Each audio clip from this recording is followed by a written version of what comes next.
stop before you go and spend an arm and a leg on tools and software for cold emailing. Watch this video first because I'm going to show you all of the tools that you can use for free. My favorite number. Hey, I'm Megan, and I help professionals and businesses land clients with cold emailing. Before we dive in, please take a moment to click on the big red subscribe button and support my channel. If you are just starting to build your business, then there is a good chance that you are working with a very modest budget. And even if you aren't, you know what they say, a frugal business owner is a successful business owner. Do they say that?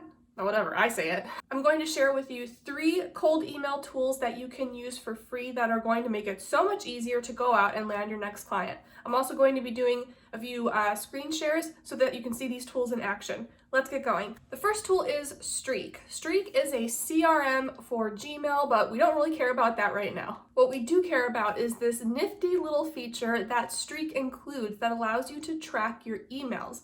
Every time a recipient opens your email, Streak logs it. You'll see the date, the time, the device it was opened on, and sometimes you'll see the location. It will not tell you the name of the person who opened the email, which isn't too much of an issue anyway if you are sending your cold emails to one person. In that case, you already know who opened it. Streak has been really powerful for me and my students in the cold emailing formula because the cold emailing strategy that you're going to use for a lead who opens and then ignores your email is going to be different from the strategy that you use for a lead who never opens your email in the first place. I know that this sounds borderline creepy, and admittedly, when I first heard about Streak, I was like, do we really want to go there? We do. Let me show you what it looks like. Okay, here we are in one of my Gmail accounts, and if you look to the bottom of the email draft, you'll see this little orange eyeball. That is Streak's email tracking. In fact, if you hover over it, it says email tracking on. If you ever want to turn this off, if you're just sending an email that you don't feel the need to track, all you do is click it and you'll know it's off because it will turn gray. The default setting is on, so it should automatically be on when you open an email draft, and all you would do is go up here and draft and send your email as you normally would. So now I'm going to flip to another email and I'm going to show you what it looks like when Streak starts to track your email opens.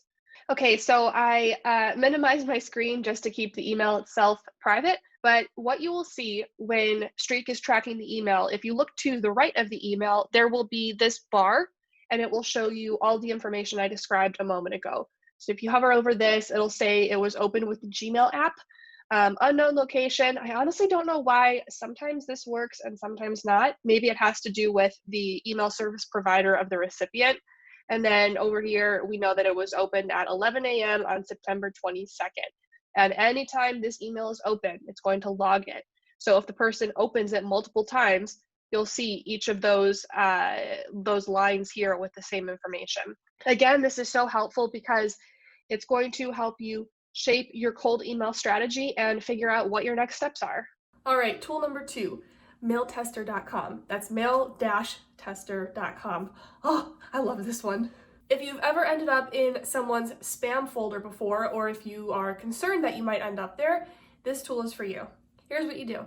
This is mailtester.com, and let's go through how you can use this. If we go back to my email, I have drafted up a message that I want to send out to a couple of people, but I want to make sure that it's not going to be sent to spam. So here's what I do. I go back to Mail Tester and I'm going to take this email address that they have provided. You can either, highlight and copy it or just click this button right here. And then I'm going to go back to my email, paste it, and I'm going to send. Then what you do after you've sent your email to the address they give you, you click then check your score. And we are going to sit here and wait while Mail Tester scans through our email. Okay, so that took about maybe 10 seconds, and it gave me a score of 8.8 out of 10, which is great. The first time I started using Mail Tester, I would see where it would ding me and the fact that I didn't have a perfect score, and I thought, oh my God, I'm going to go to spam. Not the case. You do not need a perfect score, okay? You'll see down here that it tells you how you scored on individual factors, and if you wanted to, you could go through these where it deducted a couple of points or a fraction of a point And you could address those if you wanted, but honestly, as long as your score is good enough that you're not going to go to spam, you're fine. Tool number 3 is Hubspot. I've got a couple disclaimers on this one. First, there is a learning curve, and if you're not in the place where you want to be managing that learning curve, you can absolutely start with a simple spreadsheet, like something in Google Drive, but you're still going to want to track the same information I'm about to show you. Second disclaimer, HubSpot is a very robust tool, a very cool tool, and it does a lot of different things. But in this video, we are only going to be looking at one piece of it, okay? All right, moving on. As you're cold emailing, and especially as you are sending more and more cold emails, you're going to really need an organized and efficient way to keep track of not just your leads, but where in the process each lead is. And that's where HubSpot comes in. Let me show you what it looks like on my computer. Once you create an account, which you can do for free, you click Go to My Account, click on Contacts, and then click on Contacts again. That will take you to the main contacts page, and then what we're going to do is we're going to click Create Contact right here in the top right corner. This opens another page where you start to fill in the information that you have. So at a bare minimum, you want to put an email and the first and last name of your contact. So I'm just going to use myself as an example, and we'll put my email address. And then you'll see as you're doing that, it gives you the option to add the rest of this information. I will put the company name as well. The rest of it is optional. If you have the information, great. If not, just click Create Contact, and we're going to move on so you can see what else HubSpot can offer. Once you click Create Contact, this is the page that it takes you to. Lots of stuff going on here, but I want to show you, I think, what are the most important parts. So something that I use a ton is notes. I will go in here and I'll click Create Note, and I will say something like sent intro email 9:22 at 2:30 p.m. And I click save. And this is just me keeping a manual log of where I left off with this lead. That way we always know where we're at. Something else that's really cool, and this is something that HubSpot lets you personalize based on what makes sense for you. If you click on lead status, you'll see here, intro email sent, first follow-up, converted to client, and no deal.